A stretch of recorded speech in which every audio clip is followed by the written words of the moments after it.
ಹಗರಿಬೊಮ್ಮನಹಳ್ಳಿಯ ರಾಮನಗರದಲ್ಲಿ ABS D media group ವತಿಯಿಂದ ABS ಅಧ್ಯಯನ ಕೇಂದ್ರ ಸ್ಥಾಪಿಸಿ ಉದ್ಘಾಟಿಸಲಾಯಿತು. ಈ ಕಾರ್ಯಕ್ರಮದಲ್ಲಿ ಅಧ್ಯಕ್ಷತೆ ಶಂಷಾದ್ ಬೇಗಂ ವಹಿಸಿದರು. ಎಬಿಎಸ್ ಡಿ ಮೀಡಿಯಾ ಗ್ರೂಪಿನ ಸಂಸ್ಥಾಪಕರು ಹಾಗೂ ಅತಿಥಿಗಳು ಸುಧಾ, ಚಿದಾನಂದ್, ಸೌಭಾಗ್ಯಲಕ್ಷ್ಮಿ, ಸರೋಜಾ, ಉಸ್ಮಾನ್, ದಾದಾಪೀರ್, ಮಹೇಶ್ ಚಿಟ್ಟಿ, Babu sir, MD, Madan, manager ಉಪಸ್ಥಿತರಿದ್ದರು. ಎಬಿಎಸ್ ಡಿ ಮೀಡಿಯಾ ಗ್ರೂಪಿನ ಸದಸ್ಯರು ಹಾಗೂ ಹಲವಾರು ಜನ ಉಪಸ್ಥಿತರಿದ್ದರು. ವರದಿ ಸಿಡ್ಲುಗುಡುಗು ಸುದ್ದಿವಾಹಿನಿ, ಹಗರಿಬೊಮ್ಮನಹಳ್ಳಿ. ಕಂಪನಿ ವತಿಯಿಂದ ಎಬಿಎಸ್ ಅಧ್ಯಯನ ಕೇಂದ್ರವನ್ನು ಇವತ್ತು ನಾವು ಉದ್ಘಾಟನೆ ಮಾಡಿದೆ. ಇಲ್ಲಿ ವಿಶೇಷ ಏನಂದ್ರೆ ನಮ್ಮ ಭಾಗದ ವಿದ್ಯಾರ್ಥಿಗಳಿಗೆ ವಿಶೇಷವಾಗಿ ರೈತರ ಮಕ್ಕಳಿಗೋಸ್ಕರನೇ ನಾವು ಕಂಪನಿಯಲ್ಲಿ ನಮ್ಮ ಸದಸ್ಯರು 5,500 ಜನ ಇದ್ದಾರೆ. ಆ 5,500 ಜನ ಸದಸ್ಯರ ಒಡನಾಟ ನೋಡಿದಾಗ ನಮ್ಮ ಕಂಪ್ನಿಗೆ ನಮಗೆ ಅವ್ರಿಗೆ ಬಹಳ ಒಡನಾಟ ಐತಿ. ಅವ್ರು ಬಂದು ನಮಗೆ ಮಕ್ಳು ಏನ್ ಓದ್ತಾರೆ ಹೆಂಗೆ ಅಂತ ಹೇಳಿದ್ರೆ ಅವ್ರು ಹೇಳ್ತಿದ್ರು, ಹೊರ ಭಾಗದಲ್ಲಿ ಬೇರೆ ಬೇರೆ ಹತ್ರ ಕೋಚಿಂಗ್ ಕಳ್ಸಿದೀವಿ ಹಿಂಗ ಅಂತ. ಹೌದಾ ಅಂತ ಕೆಲವೊಬ್ರು ಅವ್ರ ಸಮಸ್ಯೆಗಳು ಹೇಳ್ಕೊಂತಿದ್ರಲ್ಲ, ಅದ್ರಂಗವಾಗಿ ಆಮೇಲೆ ನಮ್ದು ಕನಸಾಗಿತ್ತು ನಮ್ಮ ಕಂಪನಿ ವತಿಯಿಂದ ಎಜುಕೇಶನ್ಗೆ ಅತಿ ಹೆಚ್ಚು ನಾವು ಒತ್ತು ಕೊಡ್ಬೇಕು ಅಂತ ಹೇಳಿ. ಹಾಗಾಗಿ ಇವತ್ತಿನ ದಿನ ನಾವು ಇದು ಗ್ರಂಥಾಲಯವನ್ನು ಉದ್ಘಾಟನೆ ಮಾಡಿದೀವಿ ಸರ್. ನಮ್ಮ ಭಾಗದ ವಿದ್ಯಾರ್ಥಿಗಳಿಗೆ ಎಲ್ಲರಿಗೂ ಒಳ್ಳೇದಾಗ್ಲಿ ಅಂತ ನಾನು ಹೇಳ್ತೀನಿ. ಆಮೇಲೆ ಜೊತೆಗೆ ನಮ್ಮ ಇದು ಗ್ರಂಥಾಲಯದಲ್ಲಿ ವಿಶೇಷವಾಗಿ IAS, IPS, PDO, ನರ್ಸಿಂಗ್, ನಾನಾ ರೀತಿಯ ಏನೇನು ಅವರು ವಿದ್ಯಾಭ್ಯಾಸಕ್ಕೆ ಕೊರತೆ ಏನೇನಿದೆ ಅದೆಲ್ಲಾ ಹಂತದಲ್ಲಿನೂ ತರಬೇತಿಗಳು ನಡೀತಾ ಇರ್ತವೆ. ಆಮೇಲೆ ಕೆಳ ಹಂತದ್ಲಿಂದ ಇನ್ನೊಂದು ಯೋಚನೆ ಮಾಡಿದೀವಿ ನಮ್ಮ ಕಂಪ್ನಿ ವತಿಯಿಂದ.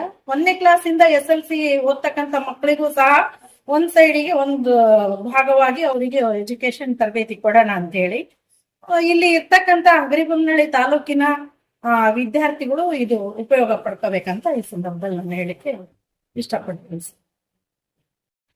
ಶಿಡ್ಲುಗುಡುಗು ಡಿಜಿಟಲ್ ಎಬಿಎಸ್ ಅಧ್ಯಯನ ಕೇಂದ್ರ ಉದ್ಘಾಟನಾ ಸಮಾರಂಭಕ್ಕೆ ತಾವುಗಳು ವಿದ್ಯಾರ್ಥಿಗಳು ಇಂದಿನ ಯುವಕ ಯುವತಿಯರಿಗೆ ಅತ್ಯಂತ ಅಗತ್ಯವಾದಂತೆ ಗ್ರಂಥಾಲಯ, ಅದು ನನ್ನ ಸ್ಪಷ್ಟ ಅಭಿಪ್ರಾಯ.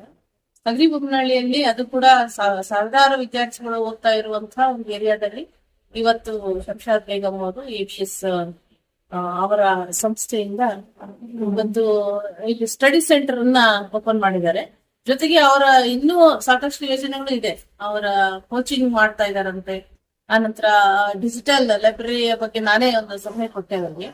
ಸೊ ಇದೆಲ್ಲದನ್ನ ಉಪಯೋಗಿಸ್ಕೊಂಡು ವಿದ್ಯಾರ್ಥಿನಿಯರಿಗೂ ಈ ಮುಖ್ಯವಾಗಿ ನಮ್ಮ ಭಾಗದಲ್ಲಿ ಏನಿದೆ ಮೊಬೈಲ್ ಹಾವಳಿ ಅಂತ ಕಂಪ್ಯೂಟರ್ಗಳ ಬಗ್ಗೆ ಗೀಳು ಸಾಕಷ್ಟು ಹೆಚ್ಚಾಗಿರುವಂತಹ ಈ ಸಂದರ್ಭದಲ್ಲಿ ಒಂದು ಗ್ರಂಥಾಲಯದ ಅಗತ್ಯ ಬಹಳ ಇತ್ತು.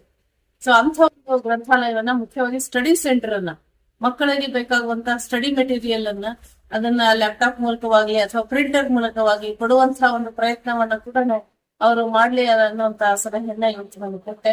ಮತ್ತೆ ಇದು ಅತ್ಯಂತ ಮುಖ್ಯವಾಗಿ ಬೇಕಿತ್ತಿದು ಒಂದು ಅವಶ್ಯಕವಾದಂತಹ ಒಂದು ಸ್ಥಳವನ್ನ ಅವರು ಇವತ್ತು ಉದ್ಘಾಟನೆ ಮಾಡಿದ್ದಾರೆ.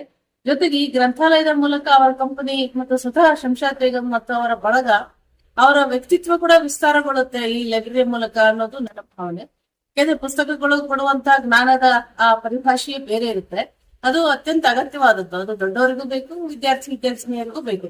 ಹಾಗಾಗಿ ಈ ಎಲ್ಲವನ್ನ ಒಳಗೊಂಡಂತ ಒಂದು ಬಹಳ ಮುಖ್ಯವಾದ ಸ್ಥಳ ಈ ಕಟ್ಟಡ ಅಂತ ನಾನು ಭಾವಿಸ್ತೇನೆ. ಅವರಿಗೆ ಆಲ್ ದ ಬೆಸ್ಟ್ ಅಂತ ಹೇಳಿಕ್ ಇಷ್ಟಪಡ್ತೀನಿ. ಈಗಿನ ಒಂದು ಡಿಜಿಟಲೀಕರಣದಲ್ಲಿ ಪುಸ್ತಕದ ಬಗ್ಗೆ ತಾವು ಅತ್ಯುತ್ತಮವಾದ ಗಡುಗಳನ್ನ ಮಾತಾಡಿದ್ದಾರೆ. ಎಬಿಎಸ್ ಡ್ರೀಮ್ ಇಂಡಿಯಾ ಗ್ರೂಪ್ ವತಿಯಿಂದ ಅಧ್ಯಯನ ಕೇಂದ್ರ ಸ್ಥಾಪನೆ ಮಾಡಿದ್ದೀವಿ. ಇದರಲ್ಲಿ IAS, IPS, PDO, KS, constable ಮತ್ತು ಇನ್ನು ಮುಂತಾದ ದ್ವಿತೀಯ ದರ್ಜೆ ಸಹಾಯಕರು ಇನ್ನು ಮುಂತಾದ ಹುದ್ದೆಗಳಿಗೆ ನಮ್ಮಲ್ಲಿ ಕೋಚಿಂಗ್ ಸೆಂಟರ್ ಇರುತ್ತೆ. ಪ್ಲಸ್ ಲೈಬ್ರರಿ ಸ್ಟಾರ್ಟ್ ಮಾಡಿದ್ದೀವಿ. ತದನಂತರವಾಗಿ ಕೋಚಿಂಗ್ ಸೆಂಟರ್ನು ಓಪನ್ ಮಾಡ್ತಾ ಇದ್ದೀವಿ. ಹೀಗೆ ಎಲ್ಲರ ಸಹಕಾರ ಇರಲಿ ಅಂತ ಕೇಳ್ತೀವಿ.